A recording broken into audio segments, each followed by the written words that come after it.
ये video waste Bengal board के class 10 के मैथ्स बुक का चैप्टर नंबर 24 जो पेज नंबर 316 में दिया गया है। इसमें का हम लोग क्वेश्चन नंबर 10 और 11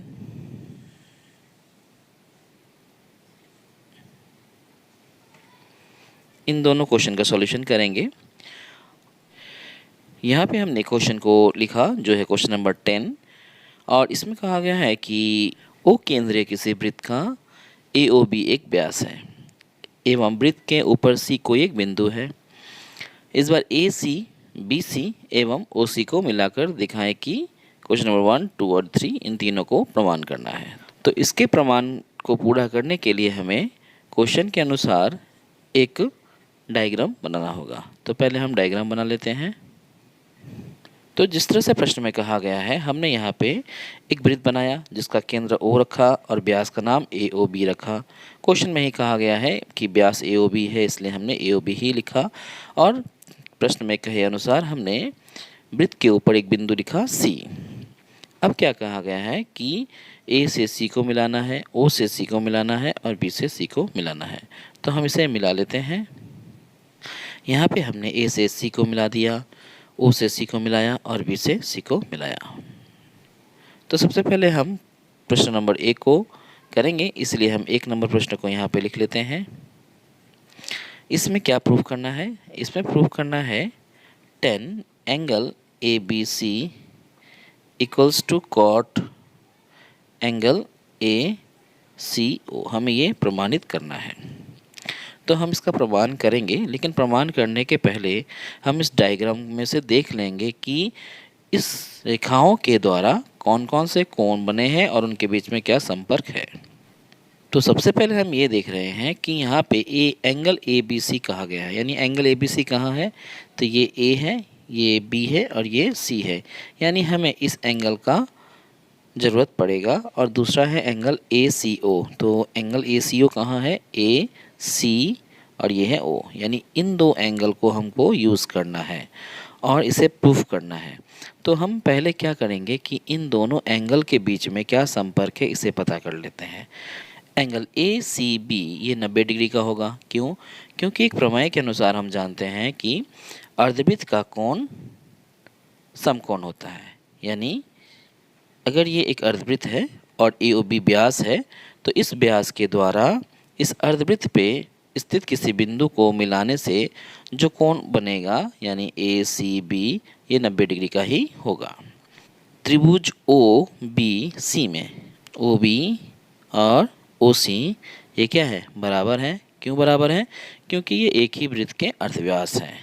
तो ये भुजा और ये भुजा इस त्रिभुज में बराबर है, इसलिए इस भुजा के विपरीत वाला कोण यानी ये वाला कोण और इस भुजा के विपरीत वाला कोण माने ये वाला कोण, ये दोनों क्या होगा? बराबर होगा।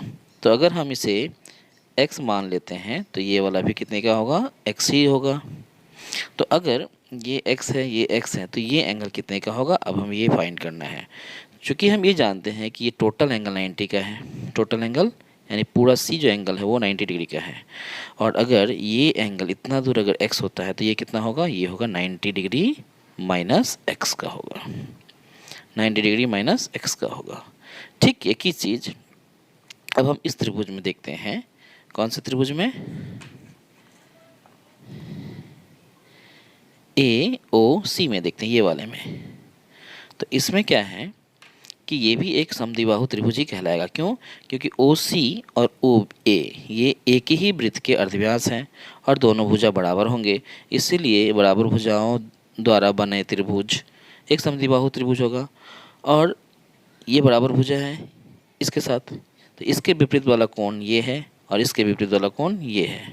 इसका मतलब ये दोनों कोण क्या होंगे? बराबर होंगे। तो ये अगर 90 माइनस एक्स है तो ये भी कितने का होगा? 90 डिग्री माइनस एक्स होगा।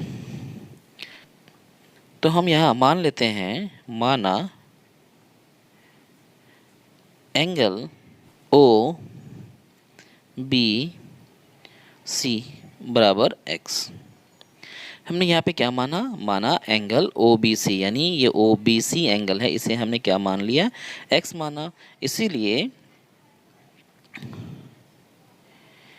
एंगल सी बी ये भी कितने का होगा, एक्स का होगा। क्यों, तो हम यहाँ पे लिख सकते हैं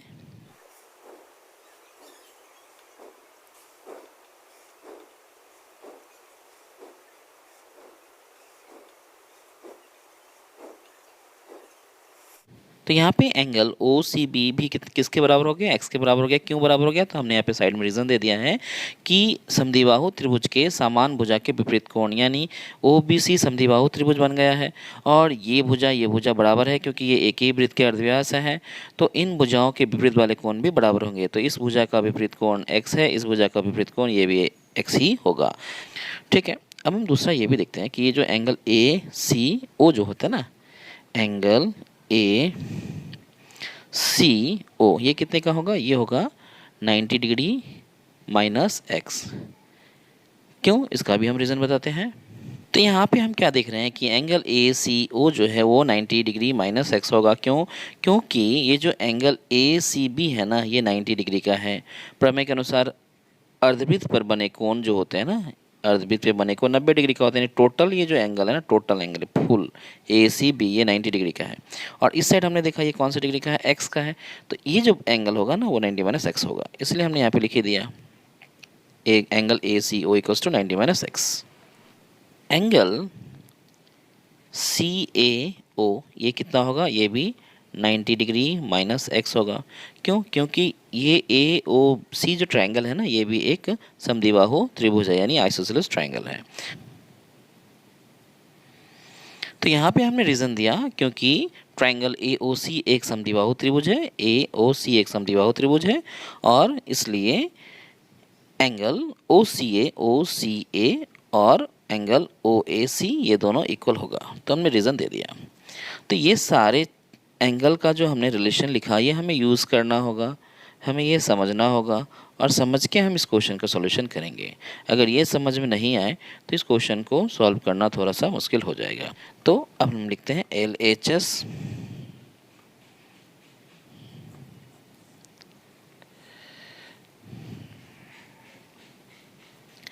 LHS में लिखा है कि 10 एंगल ए बी सी। तो एंगल ए बी सी कहाँ पे है, ये है ए बी सी कितने का है, एक्स का है। तो हम यहाँ पे लिख देंगे 10x। RHS को भी लिख लेते हैं। तो RHS क्या कहता है, cot angle A C O. तो कॉट लिख देंगे, ए सी ओ कहाँ है, ए सी ओ ये है 90 माइनस एक्स। तो हम यहाँ पे लिख देंगे 90 डिग्री माइनस एक्स। तो कॉट 90 माइनस एक्स क्या होता है, 10x होता है। तो हम इस तरह से देख रहे हैं कि ये दोनों 10x आ गया। तो इससे क्या हो गया, प्रूव हो गया। तो लिख देते हैं हम लोग, इसलिए 10 A B C is equals to cot angle A C O, यानी पहला क्वेश्चन जो है ना ये प्रूव्ड हो गया। ठीक इसी तरह हम क्वेश्चन नंबर 2 को भी देख लेते हैं। 2 का जो LHS है उसमें कहा गया है कि sine square angle B C O plus sine square angle A C O.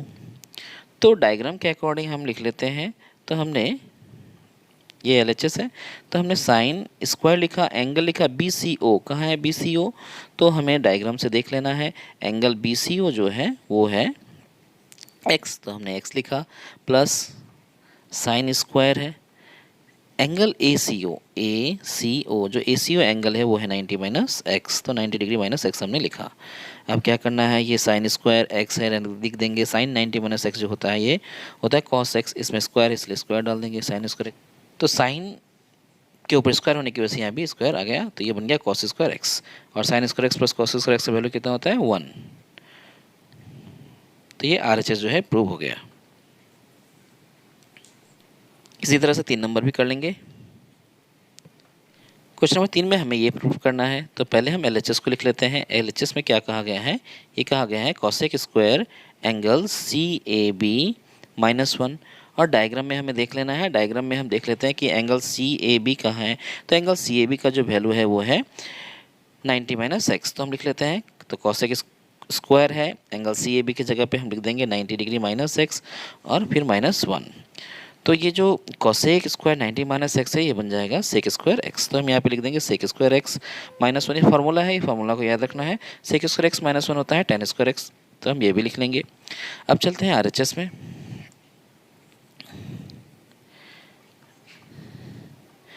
RHS में क्या दिया गया है, इसमें दिया गया है tan square angle A B C. तो हम यहाँ पे लिखते हैं tan angle A B C का वैल्यू कितना है।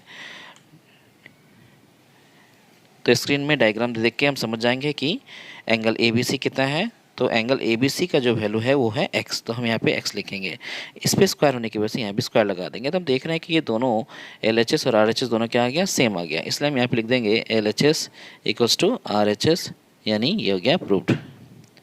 तो इस तरह से हम क्वेश्चन नंबर 10 का 1, 2, 3 तीनों क्वेश्चन का सॉल्यूशन कर लिए हैं। क्वेश्चन नंबर 11, इसमें कहा गया है कि ए बी सी डी एक आयताकार चित्र है। ए और सी को मिलाकर प्रमाणित करें कि क्वेश्चन नंबर 1 और क्वेश्चन नंबर 2 दिया गया है। तो सबसे पहले हम एक आयत बना लेते हैं। तो हमने यहाँ पे एक आयत बनाया जिसमें ए बी सी डी इसके कॉर्नर पॉइंट को लिख दिया। अब है कि क्वेश्चन में कहा गया है ए से सी को मिलाया गया, तो हम ए से सी को भी मिला देते हैं। ए से सी को मिलाया, ए से सी को मिलाया। अब ए और सी को मिलाने के बाद हमें प्रश्न के अनुसार क्वेश्चन नंबर 1 और क्वेश्चन नंबर 2 को सॉल्व करना है। तो क्वेश्चन नंबर 1 को हम पहले लिख लेते हैं।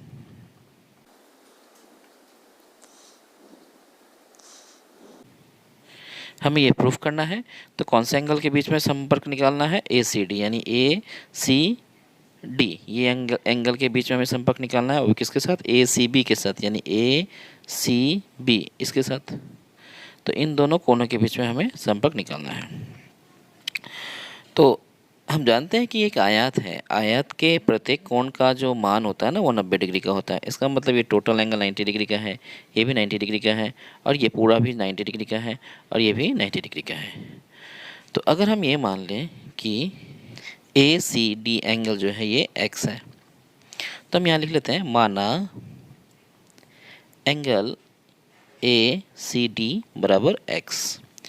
तो ये ए सी डी अगर x है तो ए सी बी जो है ना ये 90 माइनस एक्स होगा, ये 90 डिग्री माइनस एक्स होगा, क्योंकि ये टोटल एंगल 90 का है और इतना दूर अगर x होता है ना तो ये वाला एंगल कितना होगा, 90 माइनस एक्स होगा। तो यहाँ पे हम लिख देते हैं, तो एंगल ए सी बी ये कितने डिग्री का है, ये है 90 डिग्री माइनस एक्स का है। तो हमने लिख लिया।